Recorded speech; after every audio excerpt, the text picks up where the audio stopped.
bonsoir à tous. Donc, j'ai la lourde tâche de passer en dernier.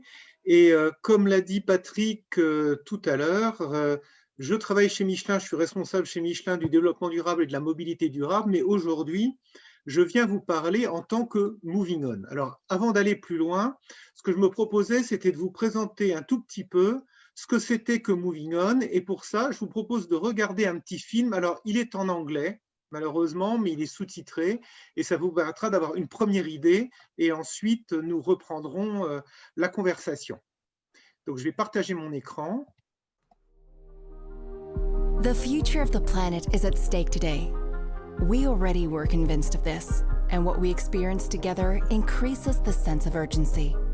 Therefore, we must go even further to make people and goods mobility safer, more accessible, and efficient. We must be the generation that will pass on a more sustainable Earth to future generations. We must move forward and faster towards sustainable mobility. Beyond the economy, the entire wealth creation for nations is at stake. Their ability to innovate, to develop, to invest, and maintain a social system that protects us all and gives us the ability to build a future for everyone. The transport sector, which accounts for 28% of global energy-related emissions and employs close to 300 million persons, has an especially important role to play.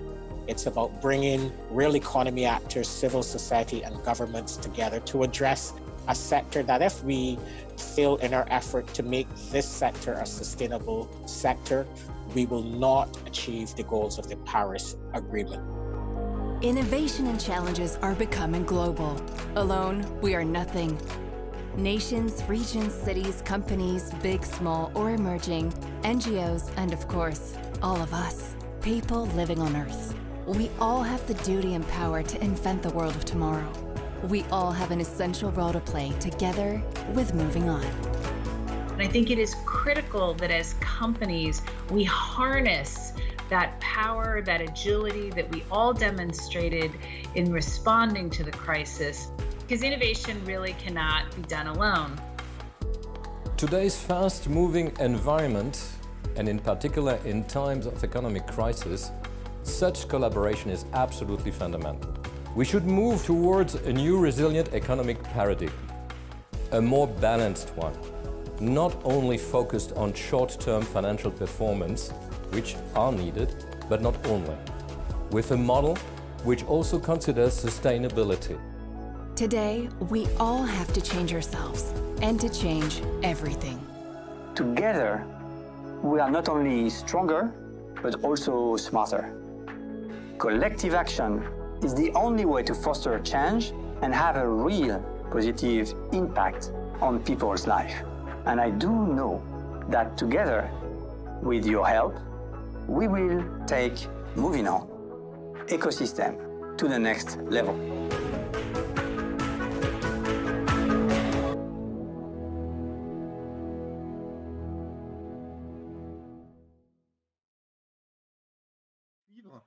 Alors, très clairement, Moving On, c'est quoi? C'est une réunion au départ, un cœur d'entreprise qui travaillent ensemble pour créer la mobilité durable de demain.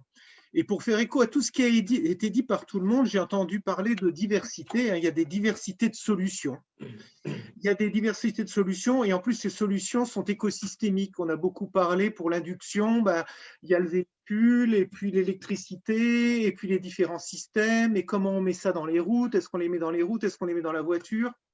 On en a parlé aussi pour l'hydrogène. Comment est-ce qu'on crée l'infrastructure autour? Donc, on se rend compte que la question de la mobilité n'est plus seulement une question des personnes qui font des véhicules. Ça veut dire qu'il faut des véhicules, il faut des énergies pour ces véhicules, il faut des infrastructures, et tout ceci doit être pris en compte de manière complètement écosystémique. Et c'est pour ça que dans Moving On, vous retrouvez des entreprises aussi bien du transport, que ce soit la SNCF, que ce soit Michelin, que ce soit Renault, mais aussi des entreprises de la data.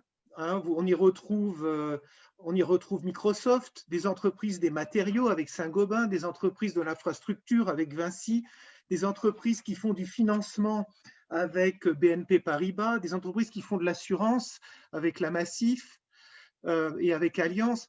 Pourquoi? Parce qu'il faut prendre en compte déjà au niveau des entreprises tout ça pour arriver à créer un écosystème autour de l'hydrogène, autour de l'induction, autour des biofuels.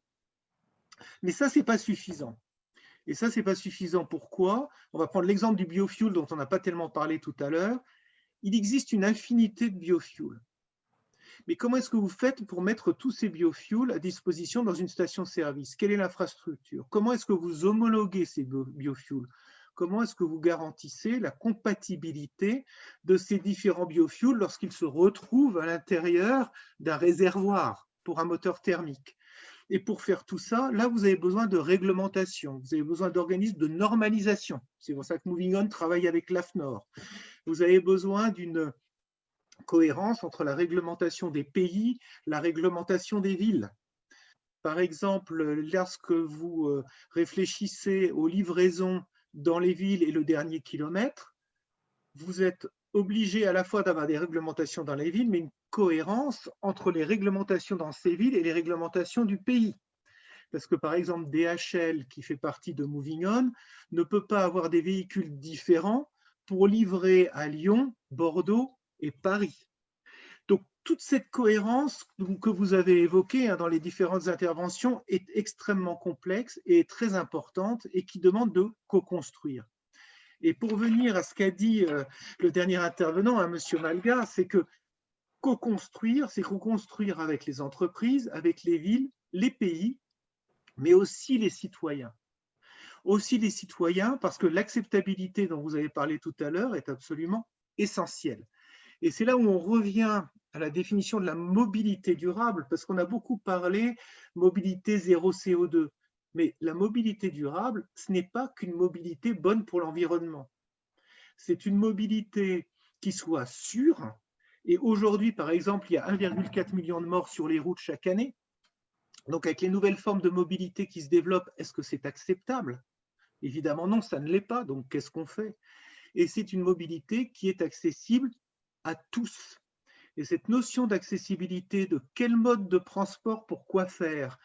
Comment est-ce qu'on rend cohérent l'induction, l'hydrogène, les biofuels est une question extrêmement complexe et qui en plus souvent a une résonance locale.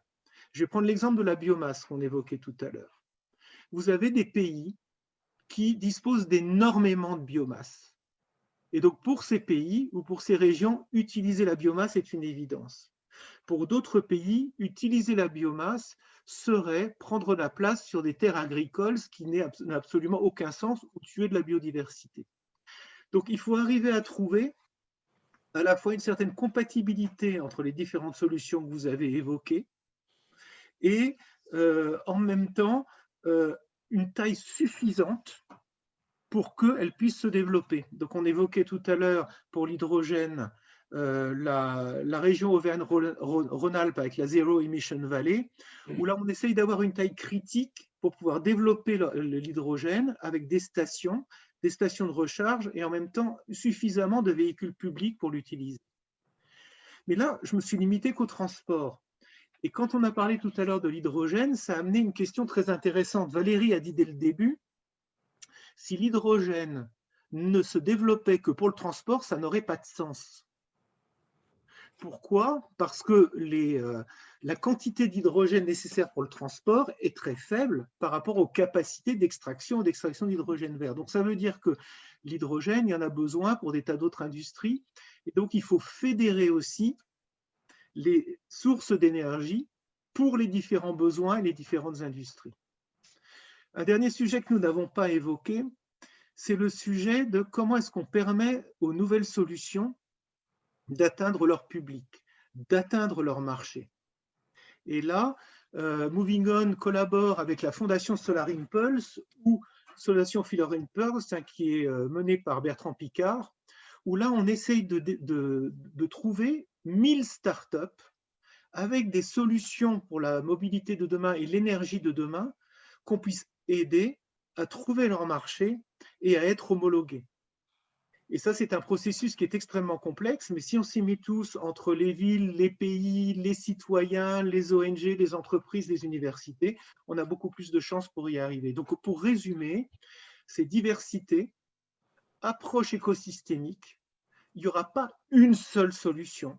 Et donc, l'enjeu de comment est-ce qu'on fait cohabiter plusieurs solutions ensemble pour le bien de l'utilisateur. Est-ce que vous disiez, Monsieur Malga, comment est-ce qu'on rend la mobilité plus facile? Si ça devient un casse-tête, on tue la mobilité.